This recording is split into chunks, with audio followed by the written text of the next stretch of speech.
அவனுடைய பக்தர்களை நாம நன்னா நடத்தினோம்னா பகவான் ஆனந்தப்படுகிறார். பகவானை பற்றிவிட்டேன் சரணாகதன்கிறதுக்காக தர்ப்பணம் பண்ண வேண்டாம், சிராத்தம் பண்ண வேண்டாம்னு யாரும் சொல்லல. பித்ரு யஜ்யம்னு சொல்லுவா. அவர்களுக்கு நாம் செய்ய வேண்டிய உபச்சாரங்கள் நம்ம இந்த பிறவிக்கு கொடுத்தது காரணமே இந்த பித்திருக்கள் தானே.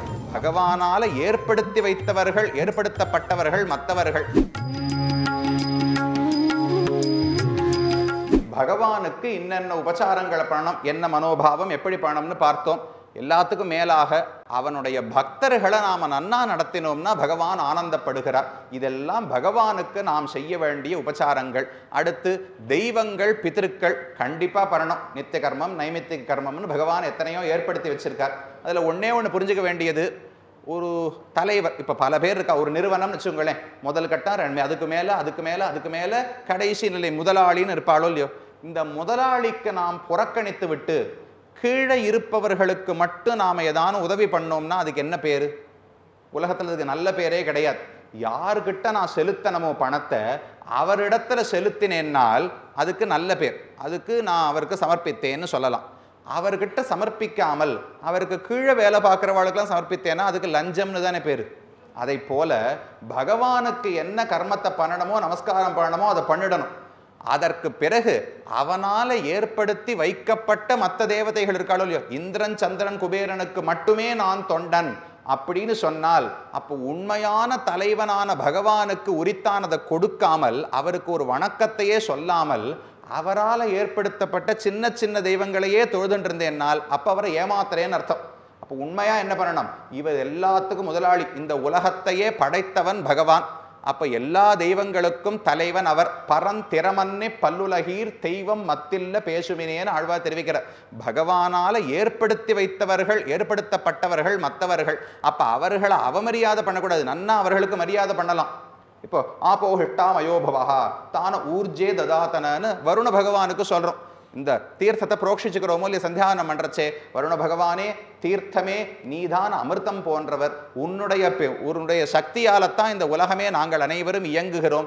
ஒரு தாய் எப்படி தன் குழந்தைக்கு போஷாக்கு ஊட்டி வளர்ப்பாளோ அதை போல் நீ உன்னுடைய சத்தை எனக்கு ஊட்டி எனக்கு வளர்க்க வேண்டும் என்று அவர் வருண பகவான் இடத்துல பிரார்த்திக்கிறோம். சூரியனை பார்த்து பிரார்த்திக்கிறோம், இந்திரனை பார்த்து சந்திரனை பார்த்து பிரார்த்திக்கிறோம். இதெல்லாம் பண்ணக்கூடாதுன்னு சொல்லல, பகவானுக்கான உரித்தான திருவாராதனத்தை பண்ணிட்டு பண்ணணும்.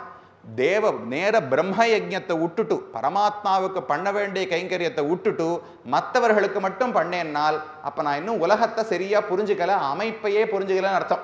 ஒரு அலுவலகத்துக்கு போய் எனக்கு காரியம் நடக்கணும்னு வச்சுக்கோங்களேன், அதுல இருக்கிற மேல்நிலை அதிகாரி கிட்ட போனா தான் காரியம் நடக்கும். எனக்கு அது தெரியல, இந்த சின்னவரை எனக்கு பக்கத்துல ஒருத்தர் அமர்ந்திருந்தார் பாருங்க வாசல்ல, அவர்கிட்ட போய் பிடிங்கிட்டே இருந்தேன், எனக்கு குடுன்னு.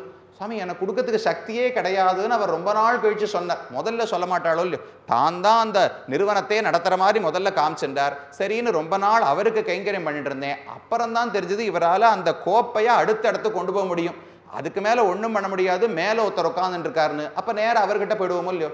அப்ப பகவானுக்கு முதல்ல கைங்கரியத்தை பண்ணணும். அதற்கு பிறகு அதை விடாமல் செய்துவிட்டு மற்ற தெய்வங்களுக்கு, பித்திருக்களுக்கு எல்லா காரியமும் பண்ணமோ இல்லையோ. பகவானை பற்றி விட்டேன் சரணாகதன்கிறதுக்காக தர்ப்பணம் பண்ண வேண்டாம், சிராத்தம் பண்ண வேண்டாம்னு யாரும் சொல்லலை. பண்ண வேண்டிய கைங்கரியங்கள் நித்திய கர்மம், நைமித்திக கர்மம் அனைத்தையும் செய்துதான் ஆக வேண்டும். அவை அனைத்தையும் தேவ யஜ்யம், பித்ரு யஜ்யம்னு சொல்லுவா. அவர்களுக்கு நாம் செய்ய வேண்டிய உபச்சாரங்கள். நம்ம இந்த பிறவிக்கு கொடுத்தது காரணமே இந்த பித்திருக்கள் தானே. நம்முடைய குடும்பத்தில் இதை போல சில ஆச்சாரங்கள், சில நல் நடத்தைகள், சில பழக்கங்கள் இன்னி வரைக்கும் இருக்குன்னால், பித்திருக்கள் தர்ம சிந்தனையோடு இருக்காவிட்டால் நம்மளால இப்படி வாழ்ந்திருக்கவே முடியாது. அவர்கள் அன்னைக்கே இந்த கல்வியே வேண்டாம், எனக்கு ஆன்மீகமே வேண்டாம், நான் மொத்தமாக ஆங்கில படிப்பே படிச்சுட்டு இருக்கேன், இதுல சம்பந்தமே வேண்டாம் இருந்திருந்தால் இன்னைக்கு நம்மளால இங்க வந்து நினைச்சு கூட பார்க்க முடியாது இருக்கிறது. அவர்கள் இத்தனை ஆண்டுகளா கட்டி காத்தார்களோ, நாம் அதை கொஞ்சம் சுமாரா கட்டி காத்துருக்கோம்னு வச்சுக்கலாம். அப்ப அவர்களுக்கு நன்றி சொல்லணும், தேவர்களுக்கு நன்றி சொல்ல வேண்டும். மேலும் இது போன்ற சிறப்பான நிகழ்ச்சிகளை காண இப்போவே லைக் பண்ணுங்க, ஷேர் பண்ணுங்க, மறக்காம சப்ஸ்கிரைப் பண்ணுங்க.